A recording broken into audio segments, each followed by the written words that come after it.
Hello, my name is John Sandbach. I'm an astrologer. I've been an astrologer for more than 50 years. Welcome to my channel. We're going to talk today about the 12th house. I'm calling this talk Secrets of the 12th House. It's one of the most interesting and curious houses in astrology.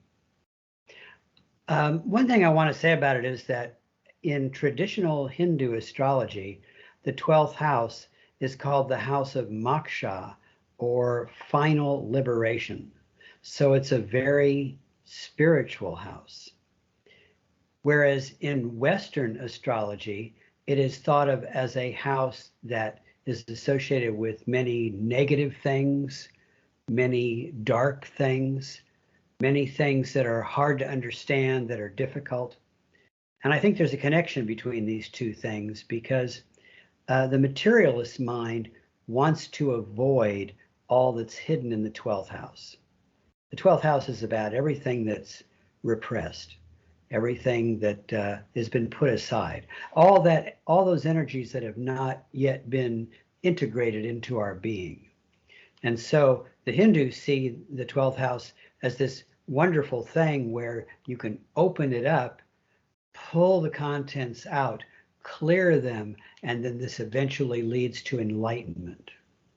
Whereas in Western astrology is thought of as a house that can be very fearsome. Okay, so I'm going to look today at my friend Adam Elliott Rush's chart.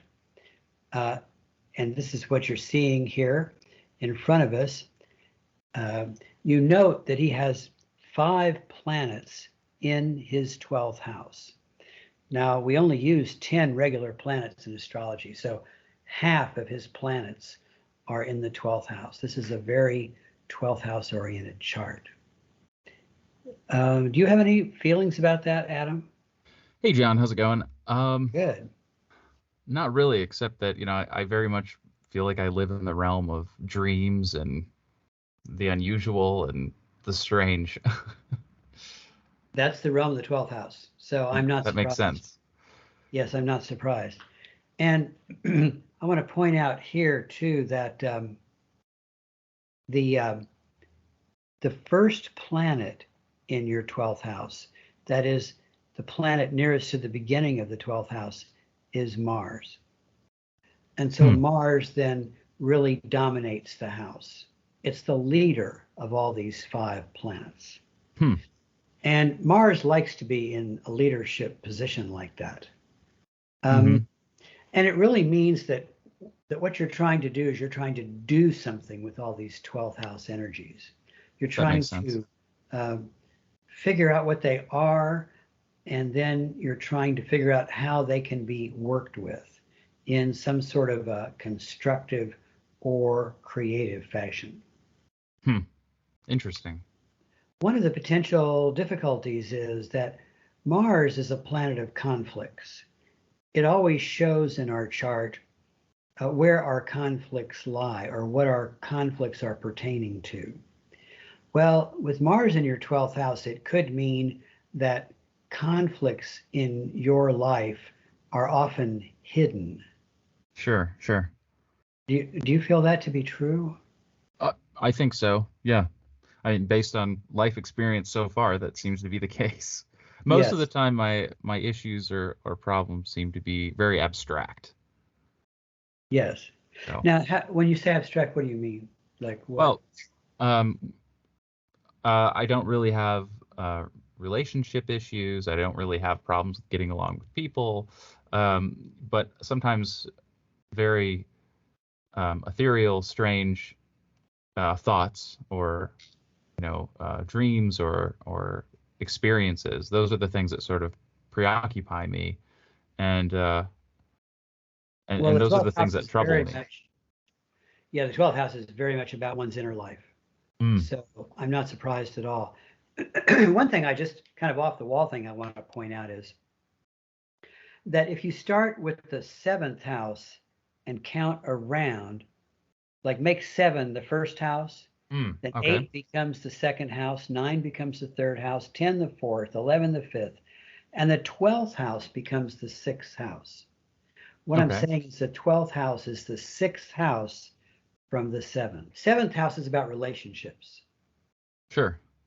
So in relationships, 7th house, you're really always dealing with the other person's problems. Oh, that's very true. Because that's another way of defining the 12th house is that it's your partner or your other person, the person you're relating to, it's their problems. Mm-hmm. Now, one of the reasons I Yeah. bring this up is, we've known each other for a good while and we're friends. Right. And I find it really funny that you're always dealing with my problems, Yeah. you know, and you deal with my problems in this aggressive Martian way. Why don't Oh, you do well, I this? hope Why it don't you do helps. that? No, it does help. It's like you need to do this, you need to do that, and you Mhm. come up with all these things. And so I find that interesting that that's one layer of that 12th house. Sure. Yeah, that makes sense. Now, one thing that's said too in Hindu astrology is that whenever you get a stellium, that's 5 or more planets in a house, really Hmm. 4 planets would constitute a stellium too. But whenever you have a stellium in a house, it greatly complexifies the affairs of that house. Now, I I think see. the 12th house is already a really potentially complicated house Hmm. because it deals with subtleties. Well, the fact that you have 5 planets there means your 12th house could be super complicated. Lots of Sure. stuff, just lots of stuff going on. What really heals 12th house energy is if you can clearly follow your own intuition. And so Hmm. when it comes to doing things, that's Mars, you Hmm. need to work. Your doing of things needs to come out of a place of instinct. Like Ah. when you feel the impulse to do things, it's important for you to try them, to So follow learning them. to trust myself is very important. Exactly. Have you found that to be the case? When I do listen to my intuition, it's almost always a positive thing. Well, So, since the 12th house rules hidden things, I wonder that maybe what you call your paranoia is actually you picking up on undercurrents and hidden things going on in whatever's happening around you, your connections with other people, things like that. I believe it. That would make a lot of sense. I don't want to have hindsight bias about those sorts of experiences, but it almost always seems to be the case. Yeah. Yes. Now, another thing too is uh, this Mars, that's the leader of planets in your 12th house, is in a very close opposition to Jupiter in your 6th. Mm. Hmm. So you have a very strong then Mars Jupiter connection, especially when it comes to relationships. Sure. Okay. Now, I don't want to go into this too much, but I'll just touch on it that I work with Elias Lonsdale's, what he calls his 12 streams color chart, and that ascribes aspects to each house, a particular aspect to each house. Mm. And the opposition is connected to the second house, which is resources. Okay. And Mars Jupiter is it's enthusiastic Jupiter about doing things, Mars. It Hmm. tends to have a lot of a positive attitude, Jupiter, about accomplishing things, Mars. Sure. And the fact that this is an opposition means it's in the realm of the second house, which is resources. I see you very much as Sure. being this way. You're very enthusiastic to make use of resources. Right. Well, it kind of means that when you follow your instinct, your intuition in asserting yourself or doing something, Mars, that's what really brings out that Mars Jupiter. Gotcha. That makes That's what sense. that's what will allow it to work. And really, there must be times. Let's. I always like to think in astrology. I love to think of worst case scenarios because Sure. that kind of gives you parameters of on the energy, like how it works. Mm-hmm. And so what's the worst case scenario of Mars in the 12th house is that you get this really strong impulse to do something, and then it turns out to be like a disaster. Oh, It turns out to be like a mess, right. But I think what's going on in those situations is it's still a working out of karma. Okay. It's clearing something up that you needed to clear or teaching you something that you needed to learn. So I don't usually have negative experiences with that kind of energy. Right. Maybe I don't have any karma to clear out or very much when it comes to that area. Well, I'm not that sure. could well be. The chart will never show you how much karma you have to clear out. It doesn't show that. That's out of the realm of astrology. But one thing I want to say here too is, one of the planets you have in all these planets in your 12th house are in Capricorn. And you got Saturn in Capricorn. Well, Saturn rules Capricorn. Mm. So Saturn is in its ruling sign. Um, then you have Mars in Capricorn, and Mars is said to be exalted in Capricorn. In other words, the ancients thought that this was an exceptionally good place for Mars to be. Ah. So the reason that Mars is exalted in Capricorn is because Capricorn is very cautious.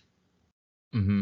And Mars can get into trouble through brashness, Sure, through sure. impulsiveness. So when you put Mars in Capricorn, it tends to temper Mars with caution. Ah, that makes a lot of sense. Yeah. So even though, like, um, just to put it bluntly, I see you as being aggressive in a manipulative way. Oh, good. Thank you. You know, uh, People have a negative association with the word manipulation, but manipulation is a main word for Capricorn, and it means that you're trying to find ways to make something work. Right, right. How It can I? doesn't mean it doesn't have to be something malicious. It doesn't have to be No, a not at all. malicious manipulation, right? No, not at all. Um, Capricorn's verb is use. I use. Mm.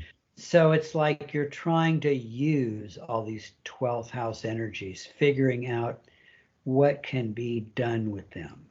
You have a bunch of conjunctions because all these planets are all pushed together in Capricorn. They make a bunch of conjunctions. And by the way, conjunctions always show what is unusual or unique about a person. Mm. And so, with having so many conjunctions in your chart, you are very unusual. Mm-hmm. You're a very unique sort of person. The Right. Mars is conjunct Uranus. That's the closest conjunction it makes in the Huh. chart. And the Mars Uranus means you have your own way of doing things. Sure.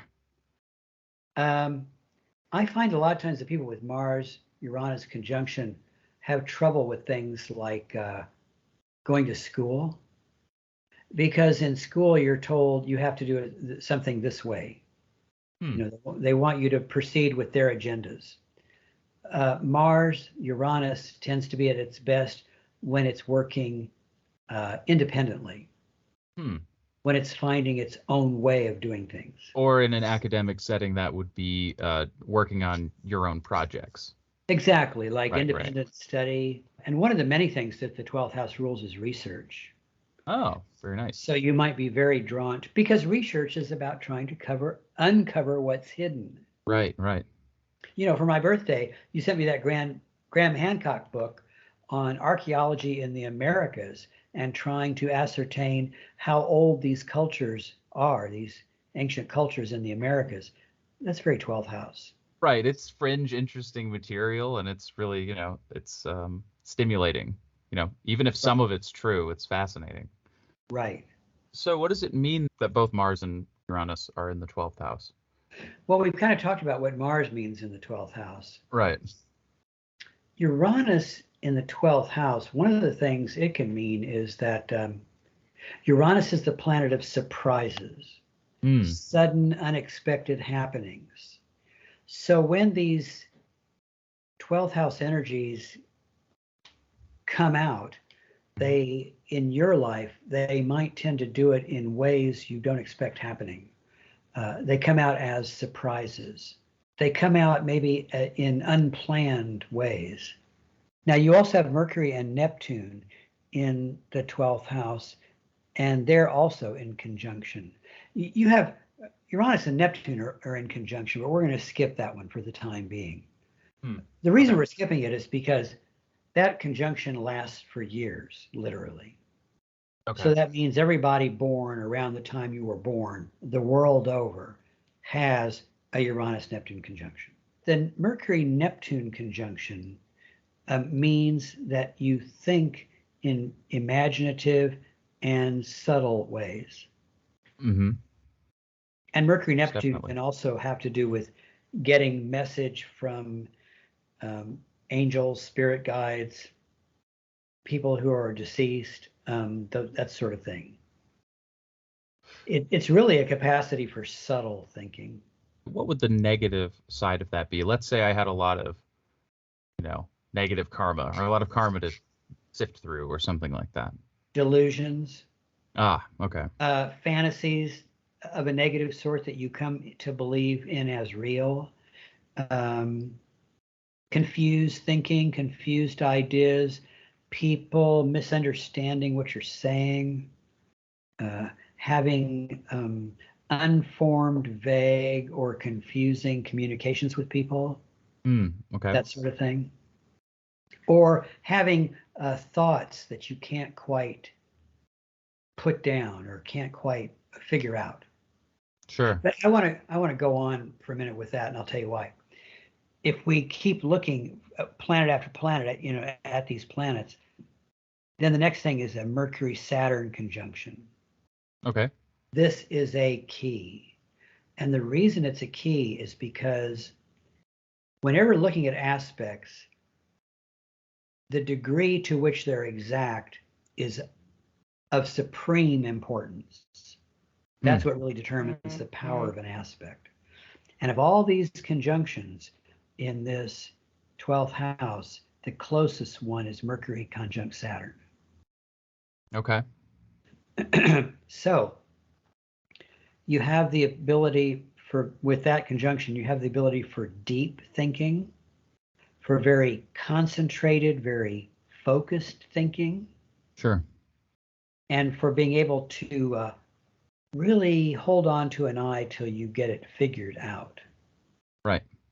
And you can see how a lot of that kind of mitigates that Mercury-Neptune conjunction. Right, absolutely. Because in a way, the Mercury-Saturn is just the opposite. It's very precise. Right. It's like a lifeboat. It's like swimming in these infinite waters and having a lifeboat. Exactly. Yes. Interesting. Yes. And of course, the fact that Saturn's in its ruling sign there, that makes that even stronger. Mm-hmm. And another thing, too, you've said to me before that one of the things that kind of bothers you in life is trying to find people that you can have deep talks with or share deep ideas. Right. I can small talk all day, but, it's nice to have really in-depth conversations. Wouldn't you say that that's like really important to you? It is very important to me. That's Mercury-Saturn. Oh, okay. Because Saturn is depth and Mercury's communication. Saturn is seriousness. Saturn is about getting to the bottom of things. So it's very, very important for you to have deep conversations. Right. Now, one of the things about you too is you write fantasy. Right. That's Mercury-Neptune. Okay. Mercury-Neptune is fantasy. Gotcha. And in terms of writing fantasy, you're really in terms of writing anything, you really look to organize things, don't you think? That's right. Yes. You're really cautious and careful about like structuring ideas. Correct. And that's Mercury-Saturn. Yeah, I feel like having that structure allows me to sort of, jump off into the deep, and then I know I have something to come back to. Right. Right. And then we're going to extend this one more planet, because when we finally reach the ascendant, we cross it, and just in less than a degree, there's Venus, also in Capricorn. Mm-hmm. So you have 5 planets in the 12th house, but you have 6 planets in Capricorn. Right. That's really a rarity. It's quite rare to find 6 planets in one sign or one house in a chart. It'd be rarer to find it in one sign. Sure. You could probably find that more often in one house, because as you move up north on the face of the earth, you get these greatly distorted houses where you can have huge houses that might be able to contain, like 6 or even 7. Oh, I see. 8 planets. Wow. But sign-wise, 6 planets in the same sign, that's a lot. Saturn and Venus is the second closest conjunction in the chart. The Saturn-Venus means that in terms of relationships, because Venus rules relationships, you're always looking for depth. Right. And you're looking for constancy. That's true. It's interesting. I mean, I feel like you and I are good friends. Right. And it's interesting how one of the things that's sometimes said about Saturn Venus is that as in any kind of relationship, friendship, romance, or anything like that, they often choose people older than they are. Oh, interesting. Or gravitate toward people that are older than they are. And even when you talk about your connection with relatives, I know you have connections with people who are older. Correct. So that really makes sense. And then another thing I think about your chart is, that Venus in the first house and conjunct the ascendant, this really shows how you come across outwardly. Oh, okay. Because that's what the first house is about. And with Venus in that close conjunction to your ascendant, you have a way of coming across very smoothly. Sure. You always seem very smooth, and your smoothness has about it a kind of pointedness, like a caution. That's the Capricorn. Right. Trying to hold to what's important that you're trying to convey, and that sort of thing. And so that almost becomes like a mask for all this 12th house stuff. Sure. In other words, outside, on the outer side, you're just Mr. Smooth. I have it together. I'm making you feel at ease and comfortable. Right. And inside, there's all these swirling, deep energies moving around that kind of. Right, exactly. I guess related to that, what's the relationship between my sun sign and the planets in the 12th house in the context of the 12th house? Well, one thing that's interesting is, since your sun's in Aquarius, Aquarius and Capricorn are both ruled by Saturn. So that means Saturn rules the whole shebang. All 6 planets in Capricorn and your sun.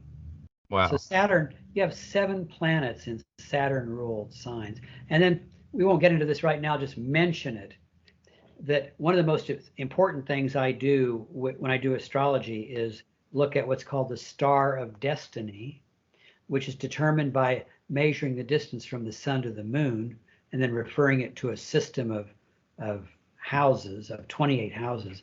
When we do that in your chart, your star of destiny is Saturn. Wow. So Saturn rules 7 planets in your chart and is your star of destiny. And is conjunct your ascendant. And I guess, not to oversimplify it, but what does that mean? Well, one of the things it means is, I would imagine you have a capacity to be very patient. That's true. And that's Saturn. And also that you're very, very aware of limitations. Sure. I want to back up again. I want to just add something else interesting. So the western half of the chart is houses 4 through 9. 4, 5, 6, 7, 8, 9. That's the western half. So when we look at your western half of your chart, we see there's just one planet there, and that's Mm. Jupiter in your sixth house. Mm-hmm. Now, according to the way Mark Edmund Jones reads a chart, he calls that a singleton in the west. And Mm. he says that what that means is that your chart is dominated by the west. Okay. The west is the dominant half of the chart. Astrologers, astrology students can have a lot of problem with this. They'll look at your chart and go, but he has those 6 planets in the, or he has 5 planets in the 12th house, and he has all those planets over there in the east. How can the west dominate? Mm-hmm. It dominates from the standpoint of purity. In other words, the only energy in your western half is Jupiter. And so the west is just purely Jupiter. And that makes that Jupiter very powerful. Now, Gotcha. here's the interesting thing. My chart has a singleton in the west, and it's Jupiter. Wow. Okay. We both have that. Now, the reason I'm pointing that out now is because Jupiter and Saturn are polar opposite energies. They're completely different. I wondered about that. Yeah. So you have this really strong Saturn there that's your star of destiny and rules 7 of your planets. And then you have a Jupiter in the west. And of course, one of the first questions that an astrology student is going to ask is, well, then which is the most powerful? And basically, I don't like to think like that. Oh. It's kind of like looking at 2 Monet paintings and say, which is the better one? Uh-huh. Well, sometimes it's obvious. Oh, well, this one he painted when he was 16 years old, and it's not near as great as this one that he did at the end of his life. Sure. But a lot of ones you'd put together, you'd say, well, I don't know. It's more about preference, or the paintings are about 2 different things. But one of the things I would say about this is that Mark Jones gives keywords for all planets that are in a polarized relationship. And he calls these departments. And so Jupiter and Saturn are a department. They consist of a department. He calls it the department of motivation. And I have added the word morality. I see it as the department of morality. And I've thought about stopping to use that because people get confused by it. But no, I'm not going to, because it's an important, morality is an important way of thinking of it. But I call it tailor-made morality. Okay. In other words, it's kind of like the question is, what is good for you? What is good for you as a unique individual? Or what is good for me? That kind of thing. And also, one thing I've kind of wondered about you with all that Saturn energy. Usually Saturn people are very kind of quiet. They can be very suspicious. They can be kind of uncertain. They can be pessimistic, that kind of thing. Whereas you have a lot of Jupiterian energy. That's true. You're very enthusiastic.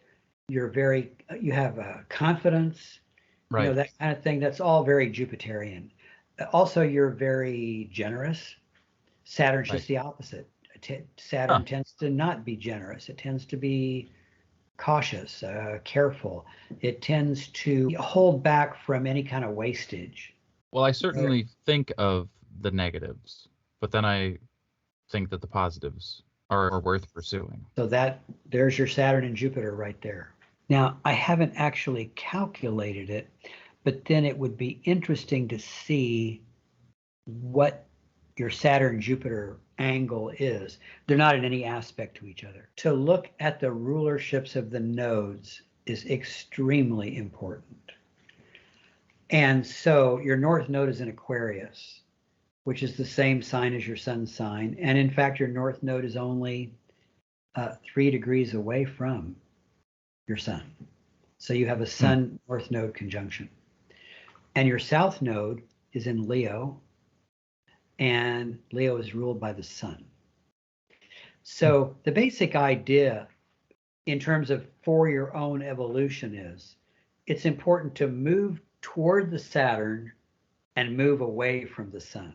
That makes a lot of sense. The more structure that I implement in my life, the better the creative things flow. I never have any problem being creative, but adding structure to it really helps optimize the creativity. I can really see that. The thing I think I have a little harder time seeing is your sun ruling your south node, because the south node is kind of what we need to move away from. I'm just going to talk off the top of my head about this. It may mean moving away from the idea of goals. Oh, It's not okay. it's not that you don't have goals, but in a way, goals are kind of against the 12th house. The 12th house, it's almost like it has a life of its own. The energies kind of come out of it and they take you over and they do things and things happen. So systems and processes and ideas are better to pursue for or with structure rather than goals. Right, rather than having a goal that you hold on to. Okay. And another issue too, the sun is all about self-worth. Mm-hmm. It's about ego, things like that. I'm not quite sure how that fits into your being. You don't seem to me to be like an egotistical person. Right. You don't feel you are, right? No, I do have a strong self-identity. Yes. I do know what my talents are and my interests and my goals, Yes. to use that word. But no, I try to find value and meaning in everything and everyone. I try not to, elevate myself above them. Yes. Well, one thing I've thought about with the sun too, and this may seem really metaphysical in terms of a chart interpretation, but I find it interesting, is we think of the sun as ruling goals, and so it's always tends to be about the future. Mm. Whereas I think the more a person comes to live a spiritual life, the more they think of what the goal is to be here in the moment. It's true. I agree. I think the purpose of life is to live, but then we give it meaning through our choices. That's my interpretation of that. Yes. Yes. Let's approach this from another standpoint too for a minute. So your south node is in your seventh house, and your Okay. north node is in your first. So in this lifetime, it's really good for you to be focusing on your identity. That's north. I see. And I've been thinking about it. Came to me last night as I was thinking about this. Metaphysically speaking, every single problem we have can be traced back to identity. In other words, a shift in one's identity will heal any and all problems. So really, it's really important in this lifetime for you to be yourself. Just be yourself. So the question might arise, well, what else would I be anyway? But with your south node in your seventh house, you have to be careful about relationships, to not give in too much to other people, to not be too focused in on what other people want or negotiating with them or compromising with them. You have to be very careful about not compromising too much. Sometimes it's really good to just say to somebody, here it is, take it or leave it. This is who I am, this is what I'm doing, and it's not open to negotiation. Now, see, another thing, the south node is such a curious point because it's considered a point of danger. The danger is it can hold us back in terms of our evolution. But on the other hand, it rules past lives. So it rules any talents we've accumulated. I see you as being very good at relating to people and being a very good negotiator. Do you think that ever maybe gets you into trouble? No, I don't think so. Sometimes in my effort to be a people pleaser or be helpful, I have a hard time saying no to helping someone with something. Did you ever feel like saying no to them is almost like being selfish? Yeah. Okay, I would say that your sun conjunct your node in your first house means it's very good for you to be meaningfully selfish, selfish with a purpose. Mm-hmm. No, I need this energy for me. I need this energy for my projects. I need this Right. time. This is what I need. That's definitely something that I always need to keep working on. And so now you know it comes from South Node and seventh. And I see, it's see. in Leo. And Leo's attitude is like, I can do that. Of course. Well, of course. Leo comes across with all this kind of self-assurance. And not only that, see Jupiter in your sixth house. Well, the sixth house is about responsibilities and taking on work, taking on responsibilities. Jupiter in sixth house says Jupiter is enthusiasm and optimism. Oh, of course I can take that on. Of course I can do it. Oh, Mm-hmm. yes. And then you take it on and you think, oh my God, yeah, I could have done it if I were 10 people, but I'm not. I'm just one. And now I got all this work to do. It's like that. Yeah. I'm talking in an extreme term. Oh, of course. I You know, definitely delude myself when I've taken things on that I can just do all of them. yes, I have that to an infinite degree. Like, right. well, as long as I'm still alive, I've got time. Exactly. Exactly. And I think that that might be one of your biggest challenges in life. I think so. Yeah. And so when something truly is important to you, the word important is a key word for the sun. When something's truly important to you, I think it's good for you to be really selfish about it. Sure. I'm going to do this because this is really meaningful to me, and I'm going to do it, and everything else can just go to hell for a while I'm doing this thing, getting it done, because this Right. is really meaningful. You were talking about the 12th house and past lives. Well, I'll tell you what I'd like to do as a session, maybe sometime we can do it for the next time. Is just recently I've used to the draconian charts, which Mm-hmm. is where we shift the north node to 0 Aries and then see where all the other planets fall. And that is a good chart for looking at past life energies. Oh, interesting. Yeah. But with all those planets going on in your 12th house, that would say that lots of past life energies from other lifetimes are intruding on this lifetime, are bleeding in to this lifetime for you. Hmm. And I would imagine that sometimes it's really hard to sort it out. You just have that funny thing of Mercury conjuncting both Neptune and Saturn, where there's a part of your mind that is very vague and shadowy and foggy and very kind of subtle and just filled with shifting lights. And then there's another part of your mind that's the Mercury Saturn that has like mathematical precision and Sure. clearness. And at best, one can feed the other. I've heard mystics swim in the waters where schizophrenics drown. I just heard one from Sadhguru recently I really like. He said, there's only two kinds of people, mystics and mistakes. Yeah, I thought that was funny. that's funny. One thing we haven't mentioned too is you got a T square here in your chart. Well, that you have Moon opposed Neptune and then Sun squaring both. And it plays out such that actually the Sun is on the Moon Pluto midpoint. Now, Mm-hmm. if we go here and look at the midpoints, let's see. Yeah, here's the Sun up here. The Sun's on the Moon Pluto midpoint. It's only 14 minutes off of being exact. That's a really close midpoint, a powerful midpoint. And one of the things that means is you must have a lot of emotional intensity. I do. Do you feel that? 100%. Yeah.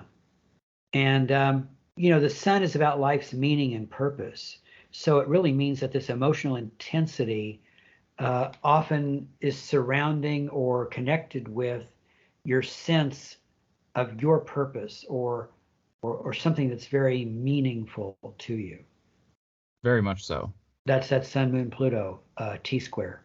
I really feel like there's a dissonance between Capricorn and the 12th house because Capricorn really likes to get things figured out and then to use what it's figured out in some sort of a meaningful, practical way. But the 12th house is always surprising us. There's always something new coming out of it. I see the 12th house as engulfing. It tends to engulf us. And so it's like a moving back and forth between those two things. I suppose my experience of it is a bit like floating in space or in an ocean or in some sort of a replicator or something, and it just sort of introduces new things. It's like finding new things on the ocean or in space, or sort of things sort of manifest, and then they're handed to me and I can play with them and understand them and use them in some way, and then that totally makes sense. And then find a new thing. Yes. And I can build them and stack them if I want, or I can let them go. Uh-huh. That definitely makes sense. You know, one really nice thing is we haven't even mentioned your Taurus moon. That Taurus moon actually trines every single Capricorn planet. And you know, wow. The trine is the smoothest of the aspects. And so it makes your emotions, it helps your emotions to be in harmony of all we've talked about with the 12th house. I believe it. I have intense emotions, but usually they feel balanced. Yes. You know, one of my most favorite people, as you well know, is Alexander Scriabin, and he had a Moon Pluto opposition like you do. Oh, wow. So his music is very intense. But I've been reading his biography and reading some of his letters he writes to people. Oh my Interesting. God, really intense. Wow. Yeah. So, and really, I love intense music. Any kind of intense music. yes. In any genre. I just love that intensity. Yes. Well, that's your Moon Pluto opposition. I imagine you like having intense exchanges with other people. Absolutely. Yeah. And see, an opposition, well, that's like first house, seventh house. It's about relating. The moon is exalted in Taurus, so that really enhances your emotional stability. If you were a psychotic person, it could be really bad with 5 minus in the 12th house. Oh, really? Oh man, could build some really heavy delusions. You know, Wow. fall prey to all sorts of weird energies and like that, you know. So being a cult leader. Oh yeah, sure. Okay. Being a cult leader or being sucked into a cult, which one is more likely? Oh, being the leader. Oh. And see, with your Venus conjunct your ascendant, there's something magnetic about you. People are drawn to you. Don't you think they are? Absolutely. Yeah. I think you have, we've never mentioned this between us, but you really have charisma, you know? Absolutely. Yeah. Yeah. But since the Venus is in Capricorn, the charisma has almost this kind of low key quality, you know? Right. I'm able to dial it up or down. Right. I usually keep it sort of dialed down. Right. And another thing too is, you know, I think you're a very, you definitely are a very giving person, very giving and very caring. And that comes from that Jupiterian generosity in the 6th house of doing work to help people. And I think that is extremely redemptive for the 12th house. Oh, I see. Because you're just creating good karma all the time. So I'm able to better unlock the mysteries of the 12th house because I'm not living in a service to self mentality. Exactly. If you were a real selfish type person, that 12th house, all those 12th house energy could be like a bunch of piranha fish biting you in the ass. Wow, that's really interesting. That could be really bad. And that gets into that issue of the morality of the Jupiter Saturn. Huh. I can tell that you have a really strong moral fiber about that doing good things in the world is important and helping I other do. people and that sort of thing. And I also think you're very aware that helping other people is not so much necessarily something that is of a materialistic nature, but you can just help them vibrationally by giving them attention or caring or understanding and things like that. I very much value relationship building, and I know that it has benefits in many areas and on many Yes. levels. It's interesting too because right before we started this, I was looking I'm looking here in my book, The Circular Temple. So three Capricorn is where your Mars is, and one of the symbols is a reference book on poisons. Wow. And one of the things that hit me the minute I saw that was, I think you're very aware of pathological states. Yes. I think that's something that connects you and I together somehow, is because I'm kind of the same way. We're very aware of pathologies. I find them very fascinating. I Oh, I do find too. different states of consciousness to be fascinating. I do too. I've dreamt of being like a psychotherapist, and if I was, I would love to specialize in abnormal psychology. Um, Right. but the reason I bring that up is, so your Mars in that degree is like, you want to know all the different pathologies because then that helps you to potentially find ways of healing them, Yeah, very like true. antidotes for the poisons, sort of. Yeah, it also allows you to be aware of them in others. It helps mitigate the suspicion because it's a tool for understanding Yes, what might be going on in the minds of other people. yes, exactly.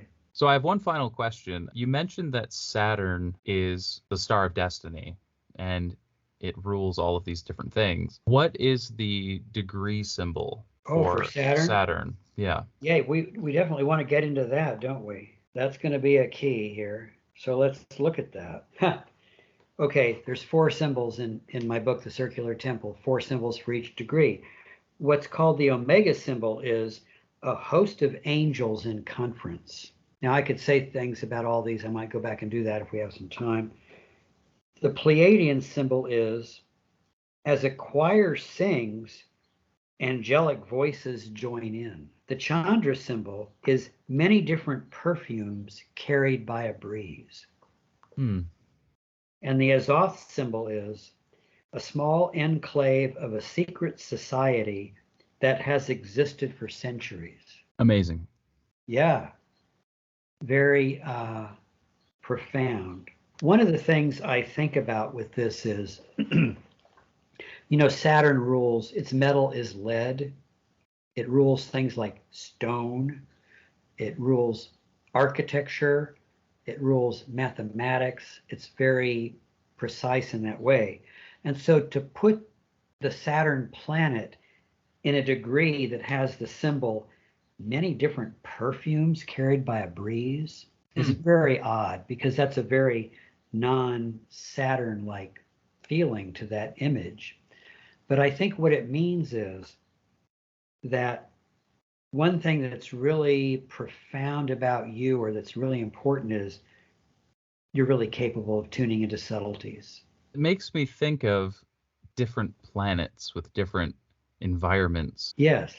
And of course, many different perfumes. Well, if they're in a breeze, they mix. And so the only way you could possibly sort them out would be through the subtlety of your own instinct and intuition. Yeah. And so I think that that's very important with you, that you have very good instincts and you're capable of perceiving great subtleties in things. Well, thanks so much, John. This is really illuminating, and I'm sure there's even more that we could talk about in the future. Oh yes, I'd really love to do one, as I said, on your draconian chart. Look at that. Also, one about the degree symbols. That could be really fascinating. Oh yes. No, yes. I just want to make a parting comment about something. My friend Akiko, one of the funniest things she ever said to me, and I love it, she is a psychotherapist. And she said that she wants to use astrology in her work. And the way she wants to do it is, well, she wants to take a couple of years to get to know the person. They come every week for their psychotherapy, and for a couple of years, she just talks to them. And then after a couple of years, she starts looking at maybe one planet a week or one house a week. And she takes about a year, about 52 sessions to analyze the chart. And I thought that'd be like living in heaven, you know, Yeah. because given my age, I'm 74. In my early days in astrology, people just wanted to do a little dabbling. They weren't so much into astrology. They just 1 hour. I just had 1 hour to tell them about their whole chart. And of course, Wow. there's no way to do that. The charts are Hmm. way too vast to be able to talk that much about them in 1 hour. Well, Okay. I'm sure as you think about these things, you'll probably end up having some questions, which will be great. Thanks for listening to this video, and I'd be happy if you'd click like and subscribe to my channel. And if you have any questions, you can always contact me through my website, and I'll be very happy to answer any questions you might have. Thank you very much.